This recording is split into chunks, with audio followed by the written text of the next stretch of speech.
अधिकार लड़ाई एवं ए आंदोलन आमर राष्ट्रीय स्तर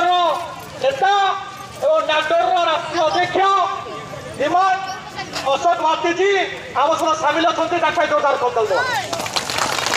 एवं आम सहित सामिल होती आमर वज्रवर्गर टाणुआ नेता आसेम्बली सदा सर्वदा वज्रवर्ग आवाज उठाउथिबा और एसएसटी समस्या छिड़ा होता मझिया नेता एवं विधायक तथा पूर्वतन मंत्री रणेन्द्र प्रताप स्वाई आज्ञा राजा स्वाई आम सहित सामिल आम सहित सामिल अछंती ओडिशा उच्च न्यायालय वरिष्ठ अधिवक्ता तथा विशिष्ट मेंबर एडवोकेट हरदर सेठी आम सहित उपस्थित आम सब उपस्थित अछंती आम मान शुभचिंतक एवं ओडिशा हाइकोर्टर सीनियर एडवोकेट बसंत कुमार नायक आम सहित उपस्थित एवं लड़ुआ नेता